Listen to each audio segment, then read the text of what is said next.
AKM 24 में रूपचंद नागर जी आपका स्वागत है। गुर्जर समाज के योगदान की जो चर्चा ये चैनल कर रहा है, मैं चाहूँगा थोड़ा सा उस पर आप हम लोग को ज़रूर बताएं, समाज को बताएं कि मुग़ल का जो आक्रमण था उसके बाद गुर्जर समाज का क्या सोच था, कितनी शक्ति थी। जब 11वीं शताब्दी में गुर्जर प्रतिहार वंश का पतन हुआ तो मुगलों के आक्रमण भारत पर बढ़ गए। भारत पर जब आक्रमण बढ़े तो चूँकि पश्चिमी उत्तर प्रदेश से लगा करके उत्तर भारत में गुर्जरों की संख्या काफ़ी कुछ है और ज़्यादातर लुटेरे यहीं तक पहुँचे हैं। उसमें तैमूर लंग का नाम आता है जी। तो जब तैमूर लंग ने आक्रमण किया और यहाँ से बेइंतहा दुनिया को कत्ल करते हुए, कत्लेआम मचाते हुए जब जा रहे थे तो उसी समय राम प्यारी गुजरी सहारनपुर की थी। उसने 40,000 की कन्याओं की सेना बना करके, लड़कियों की सेना बना करके उसका मुकाबला किया।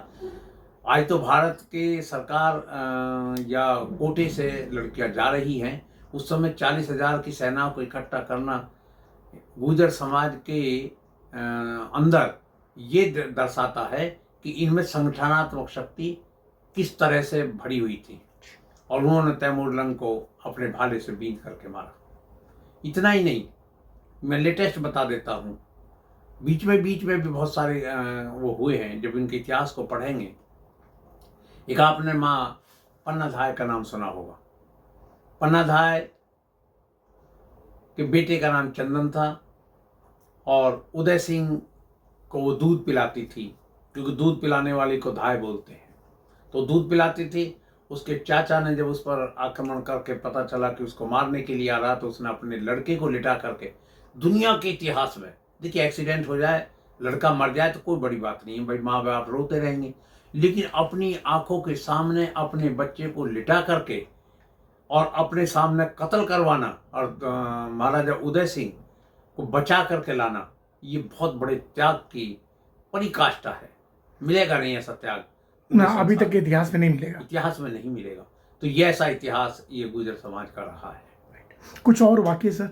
और वाकई में अभी आपने पीछे पढ़ा होगा, देखा होगा कि दुनिया में बहुत सारे अवार्ड मिले हैं, बहुत सारे अवार्ड मिले हैं, लेकिन आपको मालूम है कि पन्नाधाय को, पन्ना नाम की एक महिला हुई है, धौला गुजरी एक महिला हुई हैं कश्मीर की।